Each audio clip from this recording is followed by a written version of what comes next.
Good morning, everybody.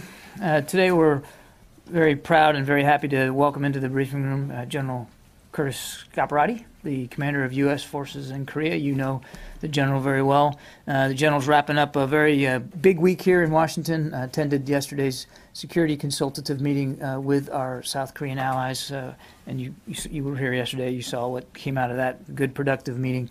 The general's got a few comments for opening statements, and then we'll start taking questions. We've got about 30 minutes. I'll be moderating, so when I call on you, please identify yourself and who you're with before you ask your question. Thanks. General? Thank you.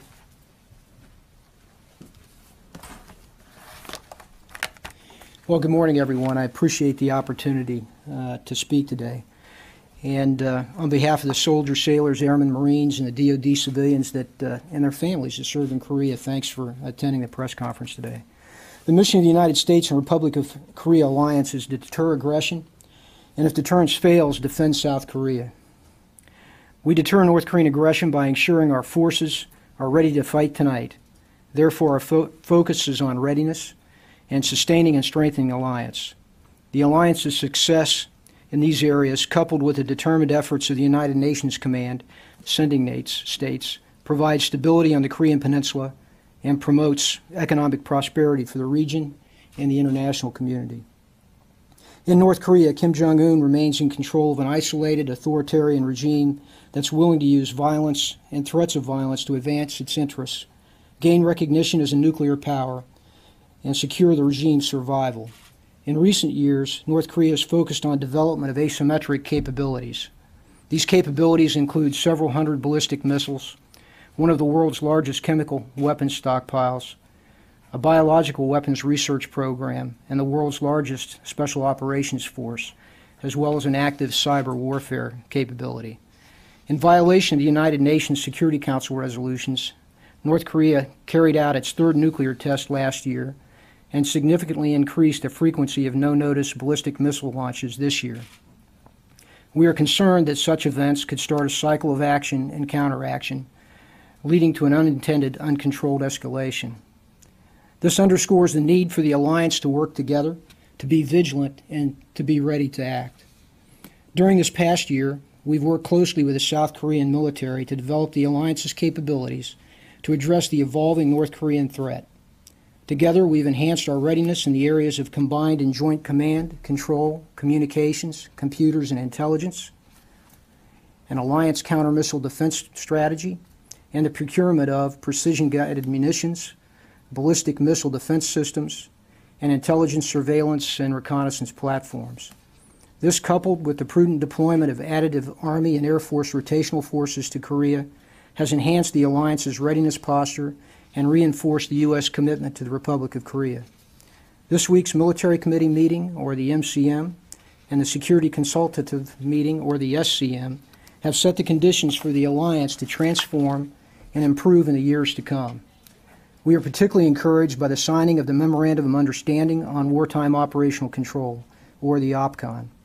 The bilateral decision to shift to a conditions-based OPCON transition will ensure our combined defense posture remains strong and seamless while the Republic of Korea develops or acquires the critical military capabilities necessary to assume the lead in the combined defense of South Korea. As a result of this bilateral decision, the Combined Forces Command, or CFC, will retain its wartime leadership role until the alliance agrees conditions are conducive for a stable OPCON transition. Consequently, the United States and the Republic of Korea agreed to temporarily maintain warfighting capabilities in Seoul and north of the Han River, which are critical to the defense of the Republic of Korea. In Seoul, CFC will maintain the necessary presence required to command and control operational forces. Similarly, CFC will keep the U.S. 210th Field Artillery Brigade in Area 1, which is that northern area, until our alliance partners field a comparable capability. The United States and the Republic of Korea will continue to execute the vast majority of the U.S. force relocation agreements as planned and will work together to make some adjustments to support the bilateral assessment of OPCON transition. Overall, we're confident the results of the MCM and the SCM will provide momentum for the alliance transformation to defend against an evolving and developing North Korean threat. The decisions made reinforce our nation's commitment to South Korea against the North Korean threat, and enable the alliance to continue to provide deterrence and promote regional stability. And moving forward, we will continue to work closely with the South Korean military to enhance our quality alliance by integrating capabilities that will improve our combined and joint warfighting readiness. As an alliance forged in battle, the United States and the Republic of Korea were able to overcome differences through trust, respect, and friendship. These intangibles make up the very fabric of our alliance. Our history in deterring war for 60 years is a testament to how important the human dimension of our alliance is and will be for years to come. Again, I appreciate being here today, and I look forward to your questions. Thank you. Yes, sir. All right, let's start with questions. Tony? A couple of questions on capabilities. Tony Capaccio with Bloomberg News. When I was out there last year, you were taking over your congressional testimony. You talked about the need for South Korea to beef up their upper tier missile defense. A year later, what improvements actually have been made, and to what extent are these capability enhancements the leading pacing factor in the turnover? I'm thinking of Apache longbows not coming in until 2016. They still haven't bought the Global Hawk that they seem to have committed to. But can you review the bidding? Where are these big ticket items? In the larger things, as you know, they've made the commitment by budgeting for the systems, many of which that you've talked about. And so it's going to take a few years for them to bring them on. But the fact that they've committed to that, they've budgeted them, in some cases they've signed the contract. And that's very important to the qualities that the alliance needs. And you've said, I've been on the record that as an alliance we need greater ISR. Their Global Hawk purchase and others will help with that. And in terms of the missile defense, as an alliance, we've done a lot of work, even in the year that I've been here, in terms of our training, our understanding of how we'll work together as an alliance with the systems that we have today, and then their budgeting and commitment to upgrade, for instance, from PAC-2s to PAC-3s, their commitment to purchasing systems that allow interoperability with our systems, which I think is very important. A movement in the establishment of the Korean Air Missile Defense System, for instance. Their operational control has now been stood up and works with our command center. All of those things are pretty critical steps. Others that take time and money will take a little longer. The Global Hawk, just one follow-up. Last year, Global Hawk was approved by Congress, and there was some speculation that the South Koreans would buy them starting earlier this year. Where is that sale? That seems to be a real leading indicator of ISR improvements. Well, Tony, I'd ask you to go back to the Republic of Korea for the details on where it's at, but from my point of view, it's on track. They're continuing forward with the purchase of Global Hawk. Okay. All right. Dave? Dave Martin, CBS. Good to see you. Hi. Kim Jong-un seems to have toned down his rhetoric since the early months of coming to power. Has there been any substantive change in North Korean behavior over that time? And what is your assessment of his disappearance? Well, you know, interestingly, his rhetoric has toned down some if you go back to, say, December 12, 13, in the time period where we had the third nuclear test, et cetera, and coming into this last year when I took command. And they have probably reached out more. They sent a representative to the UN to speak. They've reached out to other countries. I think that has probably been a bit of a change. But I would tell you, David, right underneath of that, at the very same time, they've continued to pace their development of missile systems, their nuclear systems, other asymmetric means, working very hard at that.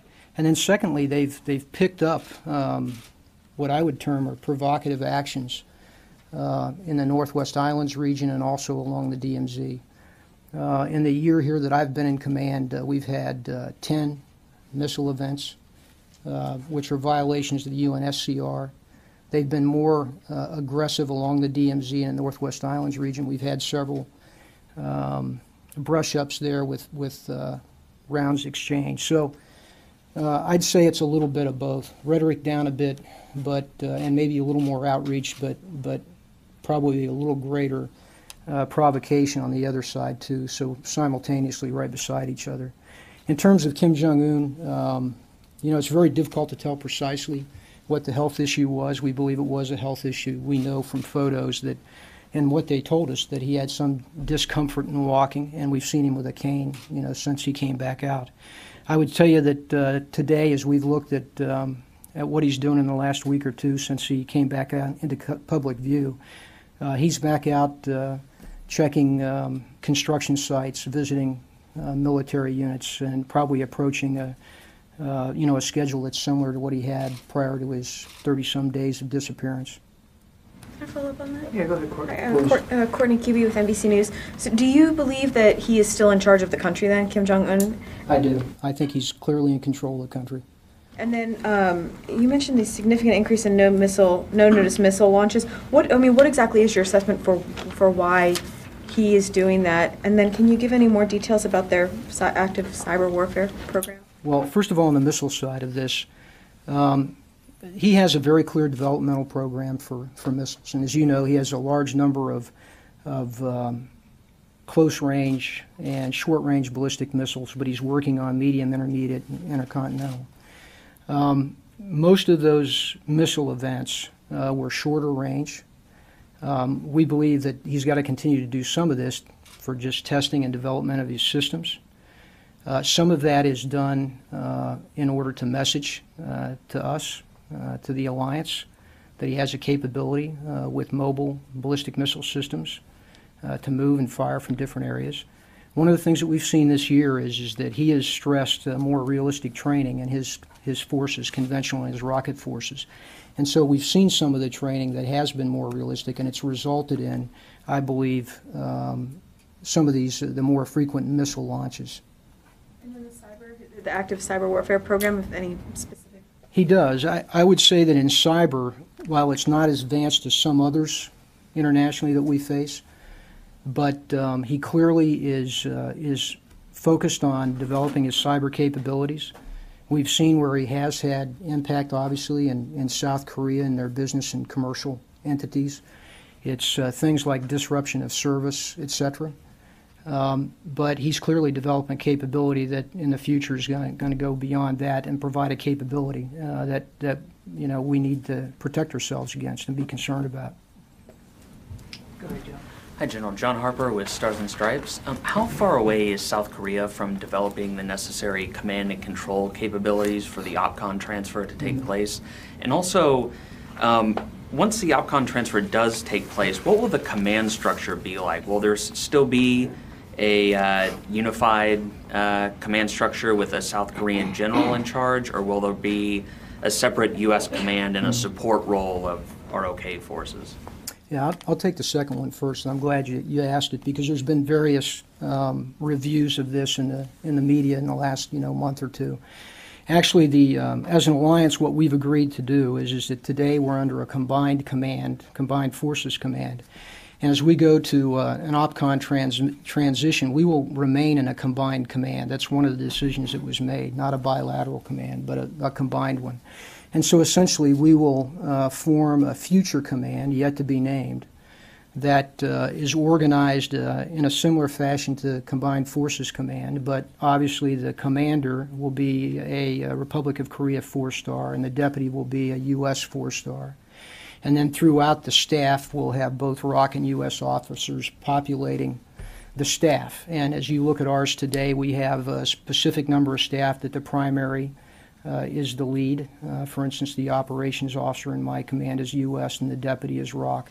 And you could foresee a command where we develop a very similar relationship and reverse roles potentially. We've got a fair bit of that worked out at this point, and we're still working through it as an alliance in our working groups. In terms of timing, specifically with respect to the critical military capabilities, this is a conditions-based OPCON transition, and we as an alliance decided to do it that way so that we retained our focus on those capabilities and on developing them.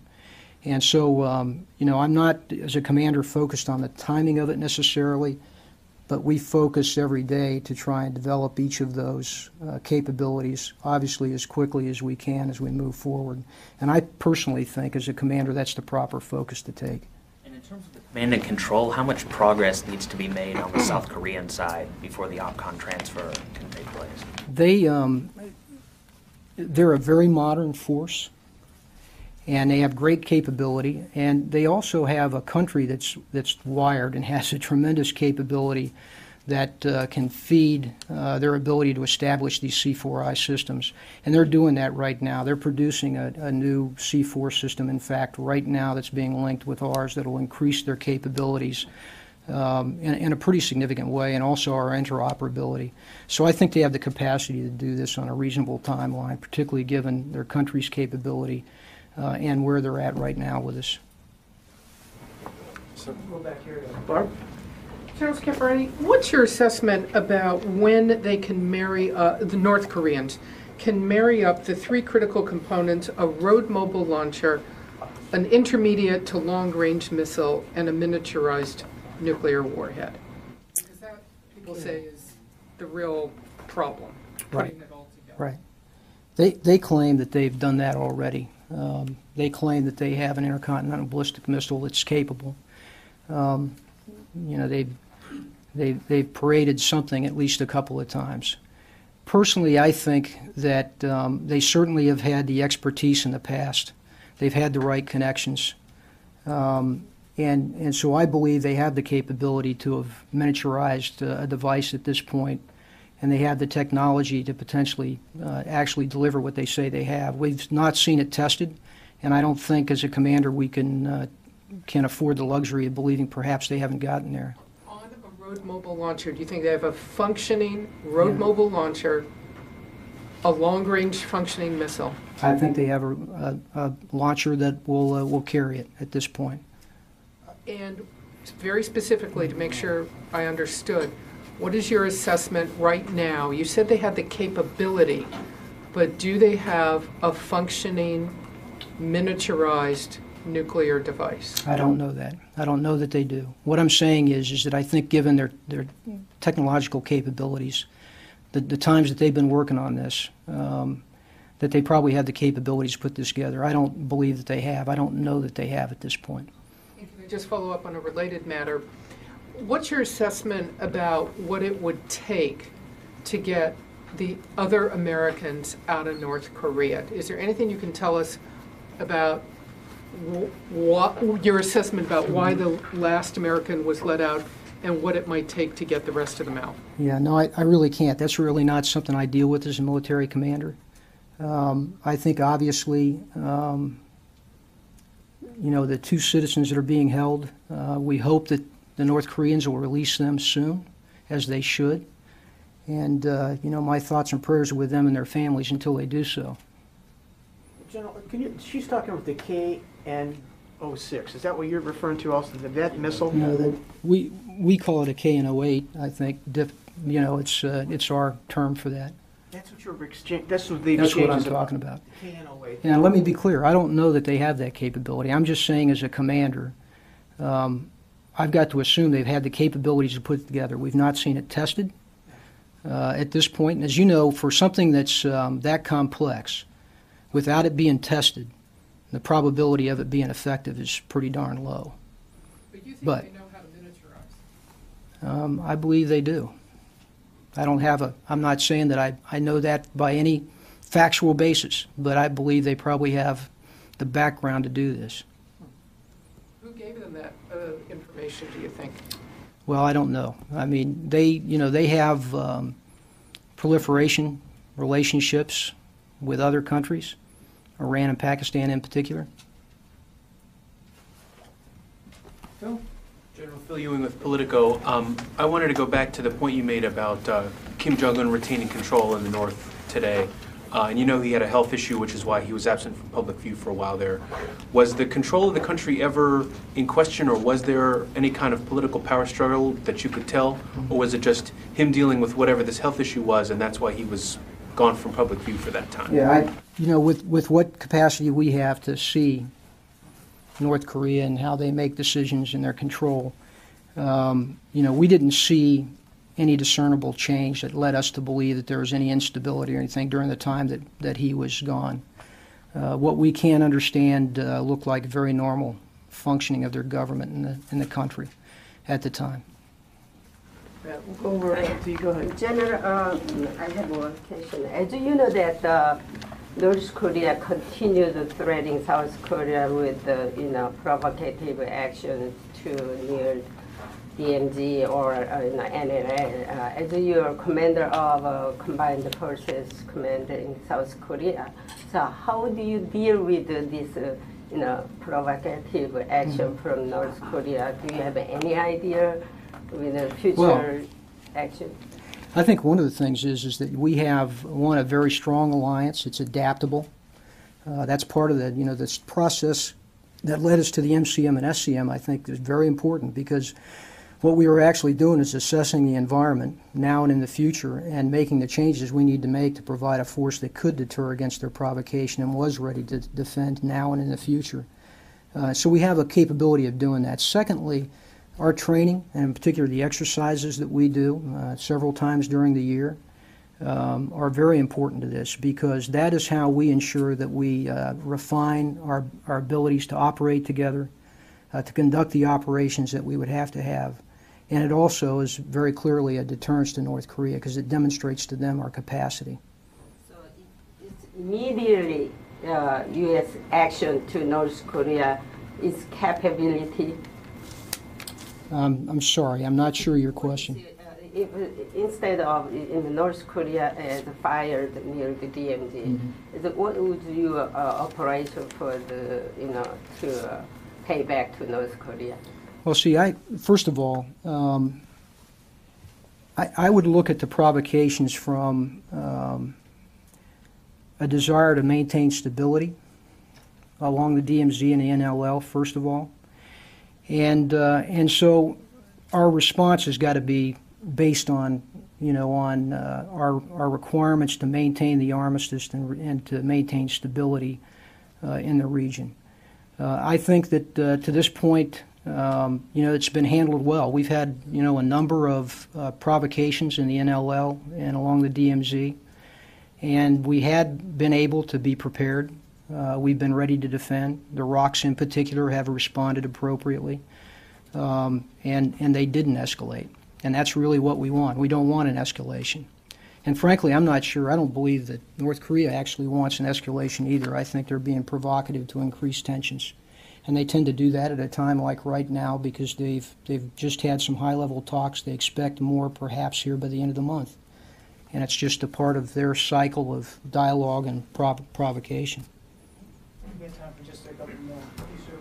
Hi, David Pressure, the Asahi Shinbun. And I was wondering if you could give us an update on a memo of trilateral understanding between the U.S., Korea, and Japan, if possible. Well, it is one of our goals that we would increase information sharing between Japan, U.S., and the Republic of South Korea. So it's been one of our goals. It's something that we've been working on, but it's something that hasn't been affected yet. But in military-to-military talks, it's one of those things that we're working toward. The greater trilateral coordination with our nations, and particularly the information sharing, just increases stability in the Northeast Asia region, without a doubt. Very, very effective means of doing that. Sir, Richard Smith, military.com. Under the memo of understanding, you're talking about looking to the time when a Korean four-star would be in charge and have an American four-star as his deputy. Would that mean that the Korean four-star would have control of U.S. forces, or does the U.S. deputy maintain control? And also, sir, can you comment on when this transfer might take place? South Korean newspapers are saying we're looking at a time frame now of 2025. Yeah, well, first of all, I'm not going to speculate on when it might take place. We specifically set out, and as I said, I was personally focused on that. We looked at what are the commitments, the capabilities we need over time, and that we focus on working on those as opposed to fixating on a date. So I'm not going to go there. In terms of the future command, again, that one as well is sometime in the future. We obviously will continue to operate as a combined force.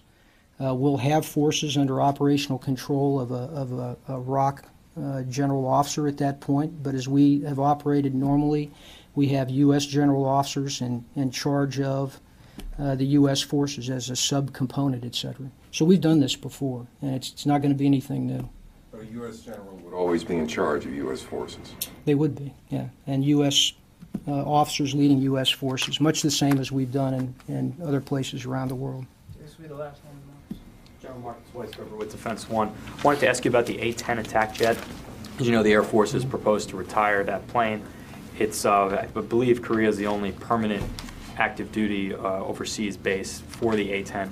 How do you plan to replace the capability it provides, and have the South Koreans expressed interest in perhaps acquiring those aircraft after they're retired by the U.S.? Well, first of all, as an infantryman, I love the A-10. It provides a very specific role for close air support and does it very well. Pilots are brave. We've seen them operate, in Afghanistan and the Hindu Kush, et cetera, where it has a lot of capability. So I've got a lot of time for the aircraft. I would tell you that I also understand the Air Force's position with constraints on budget, their need to be able to move forward by letting go some of their older airframes.